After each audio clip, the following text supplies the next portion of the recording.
किसी भी व्यवसाय का मुख्य उद्देश्य, यानी जो व्यवसाय किया जा रहा हो उस व्यवसाय को करने का जो उद्देश्य है वो लाभ कमाने का है। तो ये लाभ पता करने के लिए, यानी कि ये एक साल के अंत में, यानी कि वित्तीय वर्ष में कितना प्रॉफिट हो रहा है या कितना लॉस हुआ है, या फिर व्यवसाय की वित्तीय स्थिति कैसी है, ये सब जानने के लिए फाइनेंशियल स्टेटमेंट की ज़रूरत पड़ती है।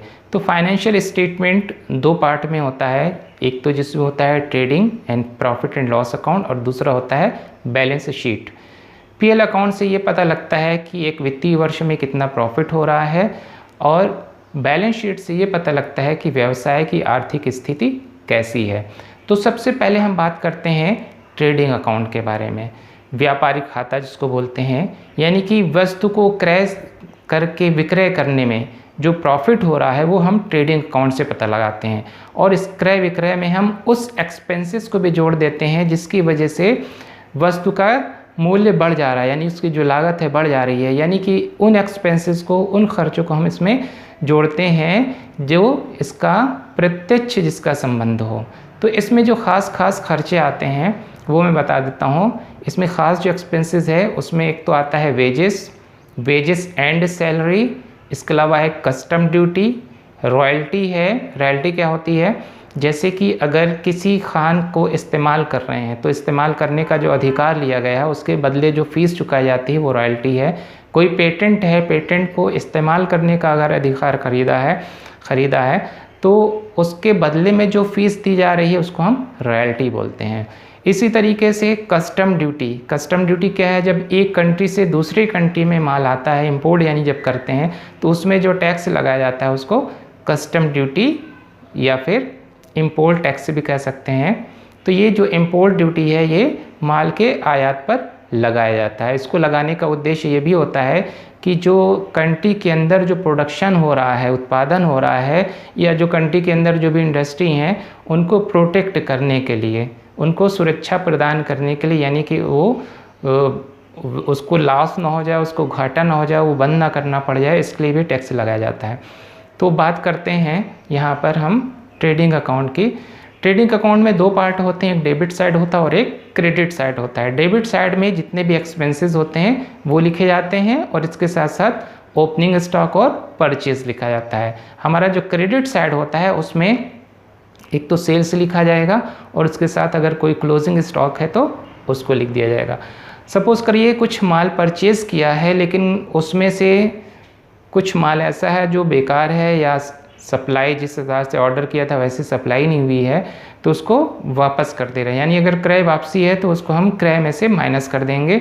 इसी तरीके से अगर सेल्स किया है, कुछ माल वापस आ गया है, तो जितना भी अमाउंट का माल आया है उसको हम सेल्स में से माइनस कर देंगे।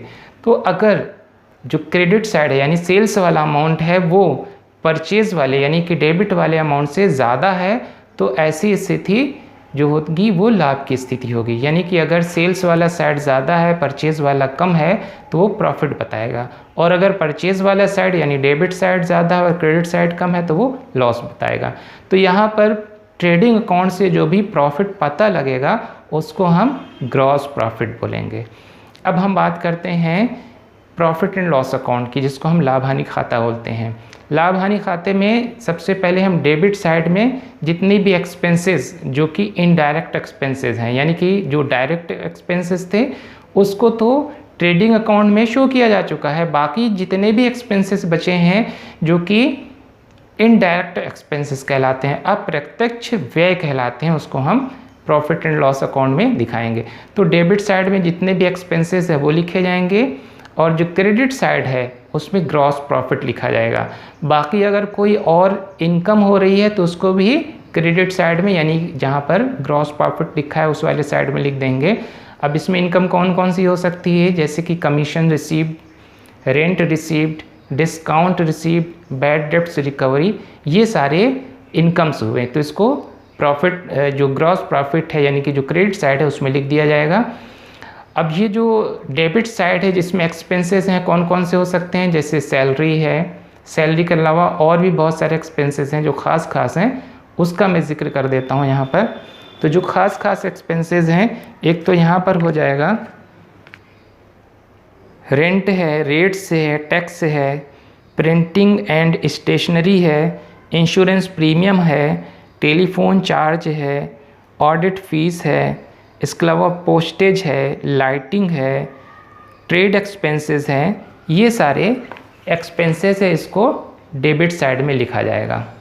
अब ये सारे एक्सपेंसेस को लिखने के बाद यानी कि यहाँ पर जितना भी ऑफिस से रिलेटेड है एक्सपेंसेस वो सारे हैं डेबिट साइड में लिख देंगे, और बाकी जो अगर इनकम हो रही है कोई तो उसको लिख दिया जाएगा क्रेडिट साइड में, यानी कि जहाँ पर क्रॉस प्रॉफिट से जिस साइड में लिखा गया है। इसके बाद हम ये देखते हैं कि अगर क्रेडिट साइड डेबिट साइड से ज़्यादा है तो वो प्रॉफिट आएगा, और अगर डेबिट साइड क्रेडिट साइड से ज़्यादा है तो वो लॉस बताएगा।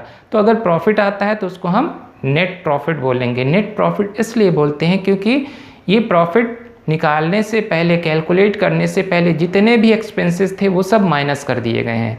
तो अब कोई भी एक्सपेंसेस चूँकि माइनस करने को नहीं रह गया है इसलिए इसको नेट प्रॉफिट बोलते हैं। तो ये जो प्रॉफिट एंड लॉस अकाउंट बनाया गया है इसको बनाने का जो मेन मकसद है वो प्रॉफिट एंड लॉस पता करने के, लाभ और हानि पता करने के लिए है कि इससे एक पूरे साल में, वित्तीय वर्ष में या फाइनेंशियल जो ईयर है उस पूरे टाइम में, उस पूरे पीरियड में व्यवसाय को कितना प्रॉफिट हुआ है ये जानने के लिए प्रॉफिट एंड लॉस अकाउंट बनाया जाता है। इसके बाद अब जो बाकी बचता है वो है बैलेंस शीट। जो बैलेंस शीट बनाई जाती है वो व्यवसाय की जो वित्तीय स्थिति है उसको जानने के लिए बनाई जाती है। तो ये हम आगे अगले वीडियो में हम इसको बताएंगे कि बैलेंस शीट के बारे में इसकी डिटेल जानकारी हम आपको देंगे। Okay bye.